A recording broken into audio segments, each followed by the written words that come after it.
My name is Frank Neelon. I'm a medical doctor. I'm an internist and endocrinologist. I graduated from Harvard Medical School in 1962 and made my way south to Durham, North Carolina, where I did an internship under Eugene Stead. After that, I served for 3 years at the National Institutes of Health doing biochemical research. I returned to Duke for endocrine training and then stayed at Duke for the rest of my clinical career until 2002. In 1995, while I was still at Duke, I began to work full-time with the Rice Diet program. This was a therapeutic diet program that had been devised by Walter Kempner, a Jewish immigrant physician from Germany who had arrived at Duke in 1934 and began this program in 1939, treating patients with severe malignant hypertension and kidney disease with a diet composed of rice, fruits, and then grains, vegetables, and small amounts of animal protein. So I began working with them full-time, and then in 2002, Duke University severed its ties with the Rice Diet program. And so since that time, it's been a freestanding operation, but I've continued to work with the Rice Diet program since then. Dr. Kempner, I got to know first when I was an intern in 1962, and at that time, all interns had to serve a rotation on what was called the private side. It was wards that private physicians admitted their patients, and Dr. Kempner had a section of that. He had a large contingent of patients in the hospital. Those were the days where health insurance policies would not pay unless you were in the hospital. So it was easy to say, well, let's just put you in the hospital and then insurance will pay for it. And so that's what they did. And many of these patients were not desperately ill. They had serious ongoing chronic problems, but they were not acutely ill. But I would be responsible for helping to take care of those patients. So that's the first time I got exposed to Dr. Kempner. Over the years, I got to work very closely with Eugene Stead, who was the professor of medicine and my mentor there. And Stead was a great fan and devotee of Walter Kempner's. It turns out that when Stead came as the professor of medicine in 1947, he didn't realize it, but when he got there, he was told one of his first jobs was to fire Walter Kempner. And when he asked why he should do that, he was told because Kempner keeps terrible medical records. So he said, well, I better go and see what these records look like. So I went over, one of the very few people ever to actually come and set foot in Dr. Kempner's clinic. And when he left, he went back and said, these are different medical records, but they're the best I've ever seen. And he promoted him to full professor.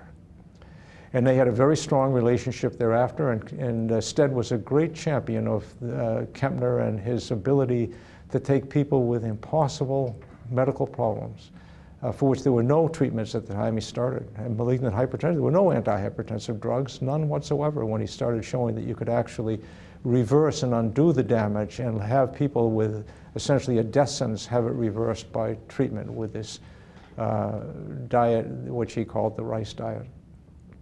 So Stead was a very strong influence on my life and career, and he was very fondly disposed towards Dr. Kempner, so I always had an open mind to Dr. Kempner and what he could do. And over the years, wearing my endocrinologist hat, I used to get patients referred with problems that would need more intensive endocrinological treatment. Certain patients with thyroid problems and many patients with diabetes that I would help them take care of.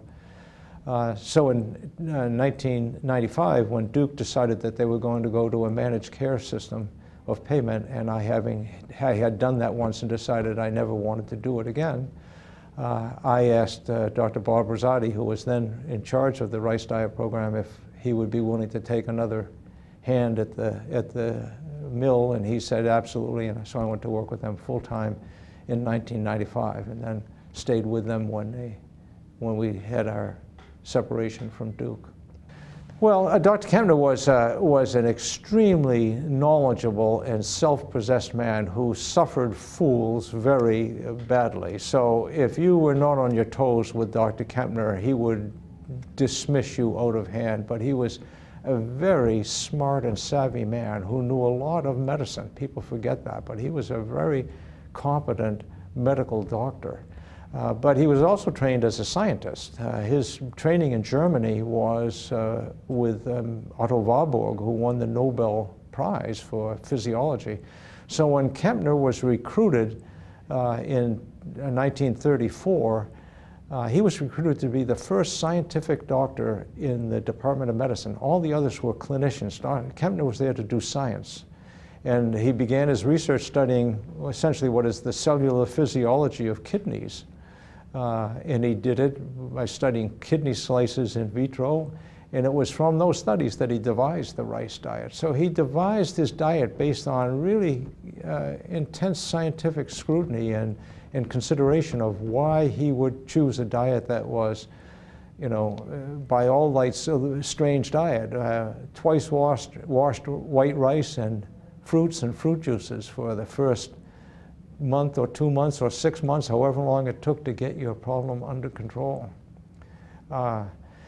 He had no known social life in Durham. He did not socialize at all. He had his coterie of friends and colleagues that he worked with. Many of them, too, were German immigrants that worked with him. They were very loyal and devoted to him. He was oftentimes seen riding around Durham in a Lincoln convertible car with the top down, being driven by one of his female proteges. The car, I'm told, I don't know this for a fact, but I'm told was given to him by a grateful patient. But he was well known for being chauffeured in this Lincoln convertible, black with the top down.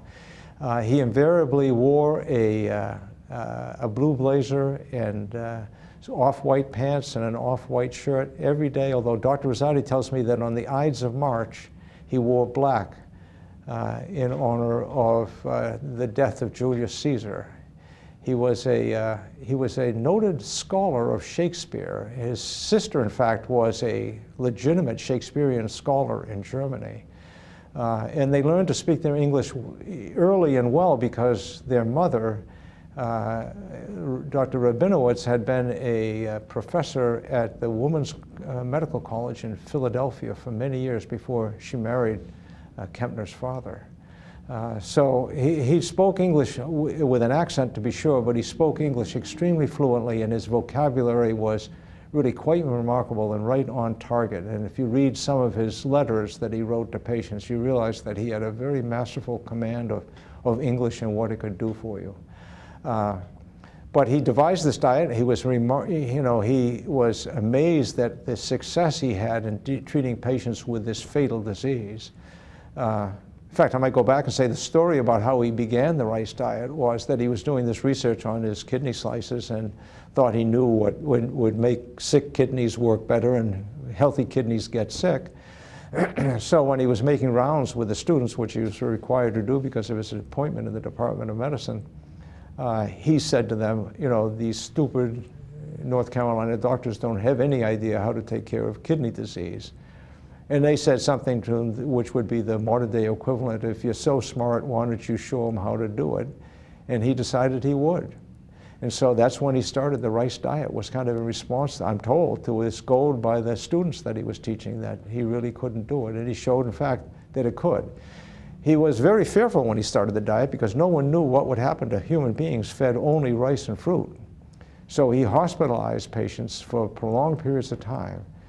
It wasn't such a big deal, I suppose, in those days because a day in Duke Hospital was $2.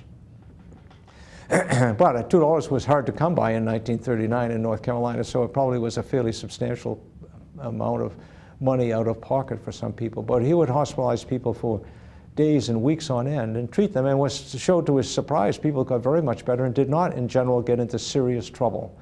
The diet is so low in sodium, 50 milligrams a day of sodium, that it certainly has the potential to get low blood sodium levels, but he did not see this very often. And eventually he decided that he would see how people did as an outpatient. So one of his very first patients was a poor black lady from rural North Carolina. He had her in the hospital, treated her, she did well. He decided to discharge her. He told her in his thick German accent, come back in 2 weeks. She came back in 2 months. And when she came back in 2 months, he found that her papilledema had resolved, her eye ground changes had regressed, her blood pressure was now normalized, and realized that he had struck gold and was smart enough to keep going with it. So that's the story, as far as I can tell, of how the rice diet actually began. But when he was so successful and he began to put his information out to the public, it was not generously received. And he gave a presentation somewhere in the mid-40s to the American Medical Association, I believe. And he was accused in public of reversing the before and after photographs of the patient's eye grounds. He was a great believer in objective documentation. The complaint about his medical records was that he didn't write a lot of words in them, and he didn't. But he objectively documented everything. So he photographed their eye grounds, he took electrocardiograms, he took chest x-rays and measured heart size on all of his patients. And so when he was accused of, falsifying the data by reversing before and after, he essentially said, well, that's it, I'm not going to spend my time with these dolts. And he retreated to North Carolina and just did not try and make any great public presentations. He did publish papers after that, but he did not go out to try and convince people that it was worthwhile to do. Many patients beat their way to Durham because, there was not much other choice. In fact, I've often thought that if Franklin Delano Roosevelt had stopped in Durham instead of continuing on to Hot Springs, Georgia from Washington, D.C., he might have lived to the end of the war instead of dying when he did. But he had a very large following of patients that would come to Durham for the rice diet program. And that has, continued since that time. So we've been going now for over 70 years. Well, a lot of people say, why do you want to do that and take care of patients with diet, for heaven's sakes? And I say, when I was coming through medical school, I had to make this decision at some point between medicine and surgery. It's the big divide between medical disciplines. And I decided on medicine because I liked the intellectual aspect of what medicine did. I liked the ability to talk to patients, to deal with them, to help them out. But I was envious of the fact that surgeons could really see miracles. People came with gallbladders about to explode and they removed them and the patient healed and went home well. And we just didn't see much of that in medicine. But I would see patients on the rice diet that actually came and were miraculously transformed. Their pills were thrown away, their crutches were thrown away, their wheelchairs were put away, they began to walk. The blind could actually see again, and that happened. The lame certainly could walk again. So it wasn't very often that I saw miracles, and I don't think many of my medicine colleagues see that, and they become dispirited by that. Now, it's not easy because patients don't always do what they know is good for them, so you don't see it often, but you see it often enough to say this really can transform lives in ways that you don't see anywhere else in medicine. As a medical student, I spent a summer working on a little island off the coast of Newfoundland, and I remember a lady that came in with clear-cut streptococcal tonsillitis, enormous tonsils covered with purulent exudate. And we gave her penicillin. The next day, they were almost entirely clear. You say, my God, that's miraculous. And it was. But you don't see that very often these days. But the rice diet we still do. So I like, the ability to see miracles, to see people be able to discard the medicines and to get rid of the problems that burden them and be well. So that's what's buoyed me during this time, is that sense of really doing true and lasting good. And I think at times we do that. Just think about the things that get better. I mean, the sleep apnea goes away dramatically, so people feel refreshed. And oftentimes we haven't diagnosed the sleep apnea. I'm making an assumption that's what it is. But all of a sudden, after 2 or 3 weeks, they say, I'm just so refreshed when I wake up in the morning. People worry a great deal because the diet has a relatively low protein content, and everyone worries a great deal about protein. They ask, well, won't I become protein deficient on this diet? I said, I've never seen anyone become protein deficient that's losing weight ever. In theory, if you had an ideal weight and a body mass index of 20, I suppose if you're eating only rice and fruit, you could become protein depleted. I've not seen that. But I never saw anyone that became protein depleted. They worry a great deal about it. The kidney disease gets remarkably better. The blood pressure gets dramatically better. Heart failure can disappear. We had one patient that came to the program who lost 3.75 pounds a day for 7 weeks. 7 weeks. Now everyone says, no, that's much too fast, that can't be healthy. Well, of course it can't be healthy if it's fat, but it's not fat, that's mostly water. And at that time there was a transformation in the rate of weight loss, and thereafter it was about 0.7 pounds a day. Still fairly fast, but very, very different. So she was clearly in severe right heart failure. Very little in the way of lung symptoms, but all this peripheral edema that she's accumulated. And she said while she was on the program, she drove out to the airport to pick up her son, and he got in the car and he leaned across to give her a hug and kissed her. He said, "Oh, Mom, you're soft." And she thought that meant she was soft-hearted. No, what he meant was she was soft now. She was no longer so tensely distended by all this fluid. So we've seen that kind of transformation. We certainly see people who are failing diuretic drug therapy to clear their edema that gets better right away when you stop the drugs and put them on this low-sodium diet. With the diabetes gets dramatically better, the arthritic symptoms get dramatically better and better before the weight comes down, so there's something transforming about the joint itself, the joint reaction to whatever it is in the diet that we're eating that we get rid of. Interestingly, oftentimes skin diseases like psoriasis get much better, which is interesting, we didn't expect. Diabetic retinopathy, which is generally considered to be irreversible, you get it, you've got it, that can go away. And Dr. Kempner had hundreds of eye ground photographs documenting the fact that retinal disease gets better. We don't see as much of that anymore because those patients get shunted off to the ophthalmologist and have their retina burnt away with photocoagulation.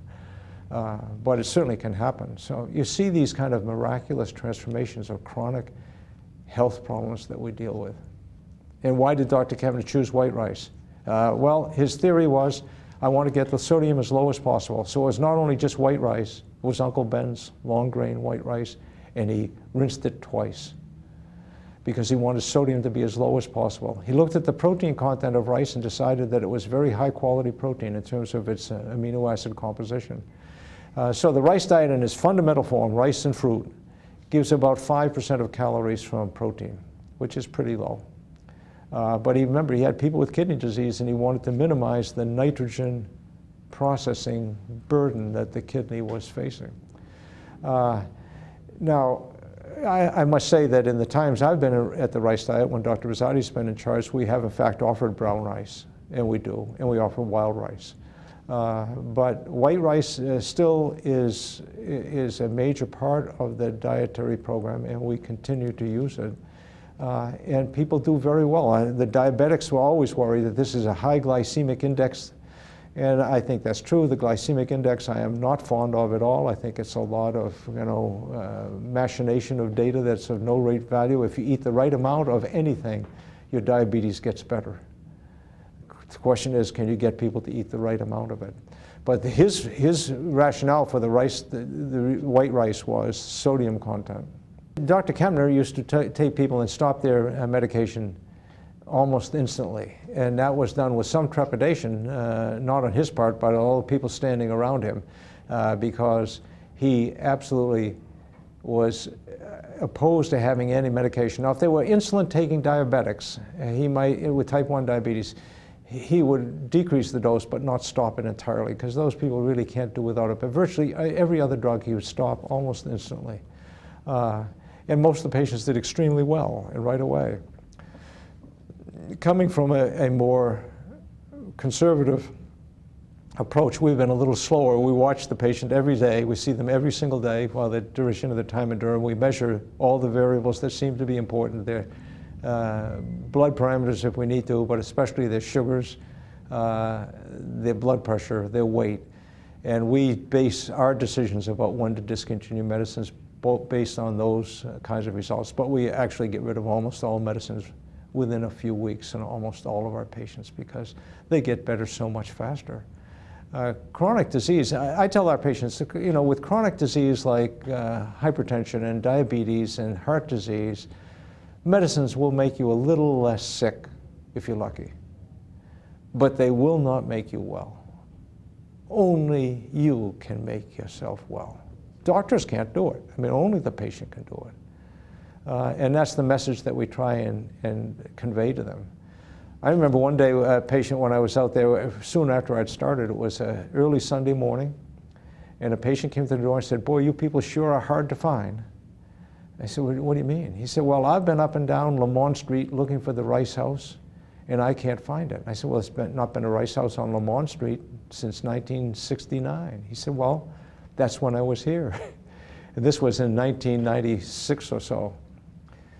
And so I said, "Gee, why did you come?" He said, "Well, I had been a teacher in a community college in Florida, and I began to notice that I was urinating all night long, and I was thirsty and had to drink all the time. And I said, you know, that could possibly be diabetes. I heard about that." So he went to his pharmacist and said, "Can I do anything to test for diabetes?" And the pharmacist said, "Sure. Take these Clinitest tablets, put 10 drops of urine, 10 drops of water, put the tablet in. If it turns, color, you'll know you've got something. And if it's orange, you've got a lot of sugar." He said it turned black. So he went to see his doctor, who measured his sugar and said, "Oh, you've got to go on insulin." He said, "I don't think I'm going to do that. I've heard of this doctor in North Carolina. I want to go visit." So he came to see Dr. Kempner. He said that every day he would come in to see Dr. Kempner. Dr. Peschel, who was working with Dr. Kempner at the time, would say, "Don't you think we should give him some insulin?" Dr. Kempner said, "Wait one more day." At the end of 6 months, he went home on no insulin. His blood sugar had now normalized. And he stayed at home for the next 25 years. Never came back. So I said, "Why'd you come back now?" He said, "Well, I grew up in Florida like my wife did, and we never saw the seasons change. But I've retired and she's just retired, and so we've come up now to see if we can go to the mountains and see the trees change color." So I said, "I just wanted to come by and show her this place that we'd been at." So I said, "Well, let me put you on the scale." So I did. It was 135 pounds. So I said, "How much did you weigh when you came?" He said, "It was around 295 pounds. And I went back and looked up the old records, and sure enough, it was. And he'd got home and stayed on that path toward health. So I asked him how on earth he did it. He said, "Well, when I was here with Dr. Kempner, I would do everything he said.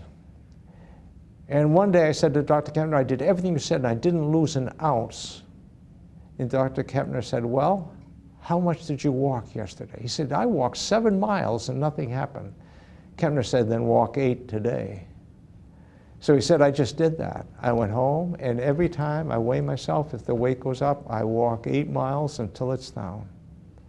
So he'd maintained the weight. He'd never been on anything for insulin, and his diabetes was under perfect control. Now, interestingly, he had his wife, who'd also grown up in Florida, and so he brought her with her. And I said, "Well, how's your wife?" So she's perfectly healthy.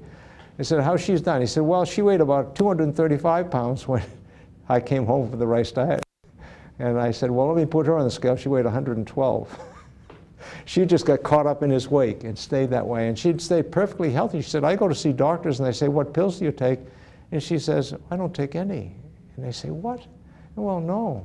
And so it was just an amazing kind of thing about how a person could kind of get that and recognize it and fasten on it and stay there. And he would never have come back to us if it hadn't been for the fact that he wanted to see the leaves turn. I'm 77 years old. I began practicing medicine as an intern at Duke in 1962, and essentially have stayed my whole life in that orbit. I had 3 years as a biochemistry researcher at the National Institutes of Health, which I valued very much, which gave me an appreciation of science and what it can do for us and how it can tell us what the path is ahead. But my real interest lay in the care of patients and dealing with people one-on-one. And so over the years, I've been interested in ways to do that, and I've looked at what's happening to the country in terms of the ecology of the human organism and how we're living our life and what we do. When I grew up, everyone smoked cigarettes. There were people walking around the corridors of Duke Hospital giving free cigarettes to our patients, because we made them there, so not surprising. But everyone smoked cigarettes.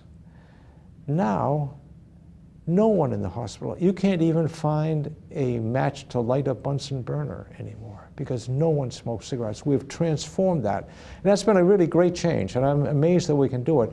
But we have done nothing on the scene that I can see about our eating and exercise habits, and we need to do something about that.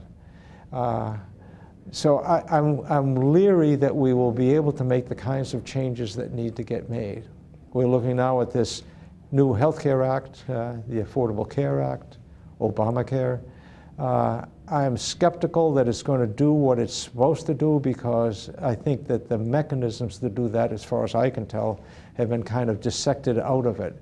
And I don't know that there's anyone at the helm that sees the problem as clearly as it needs to be seen, as people like Dr. Kempner saw it, as people like John McDougall see it, that where the world is headed is to catastrophe. We know we've exported this to the rest of the world. I mean, I think it's our secret weapon against China, is that we're going to export the American lifestyle there. But you look around, you see that, you know, Saudi Arabia now leads the United States in the percentage of their population with diabetes. China leads us in numbers because their population is so large that they have a greater number of diabetics in China, not a greater percentage of their population with diabetes. But I just see this insidious commercial overcoming of what we're supposed to do.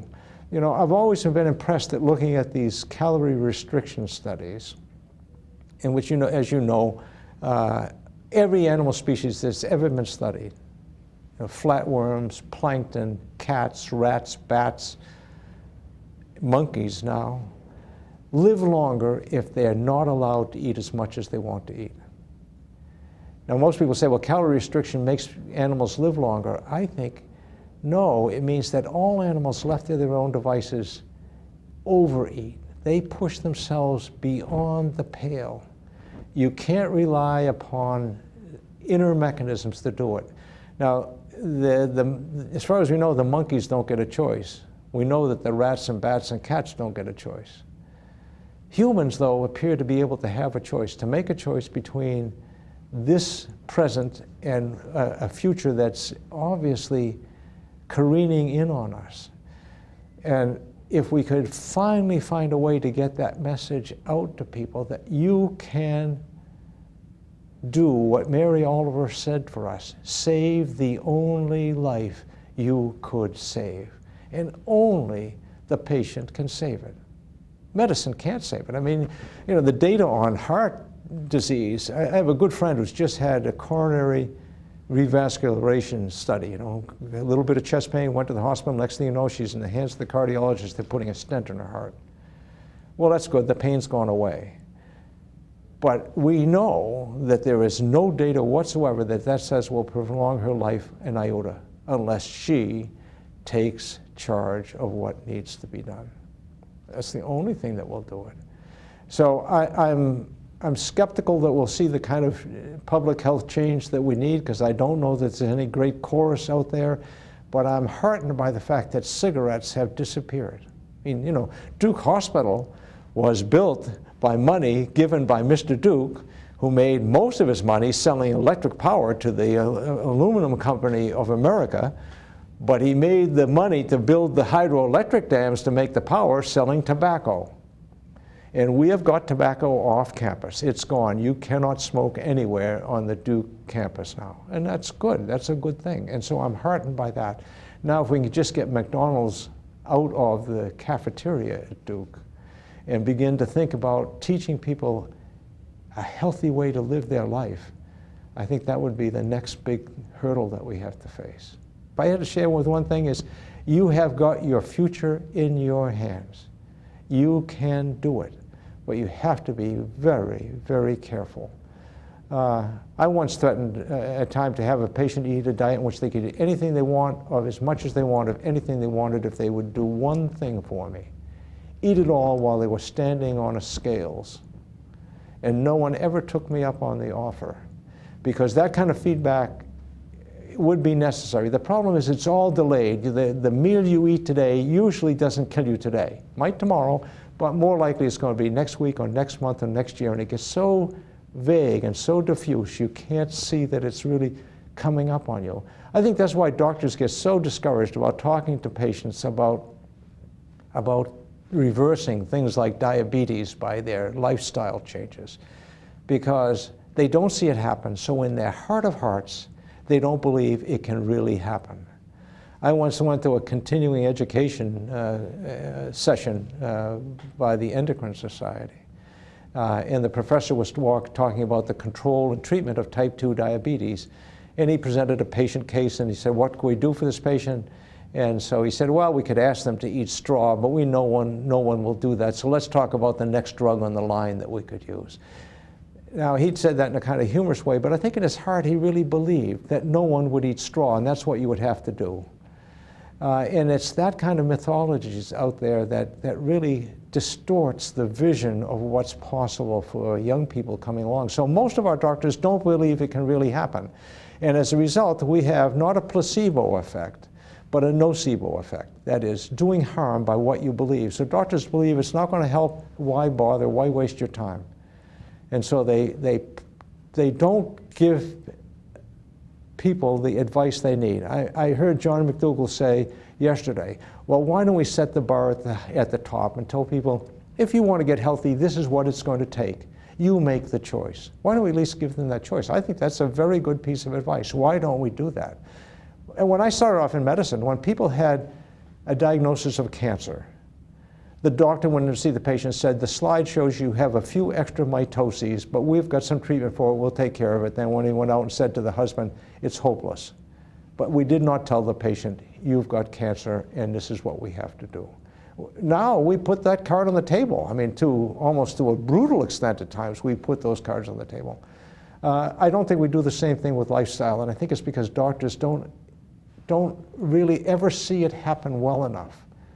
I mean, I think that's why the Atkins diet has become popular, because that's the only diet, when people get told go home and do it, that they find actually they can do that for a short time. And when they do, they lose weight, and they get very happy because they're losing weight.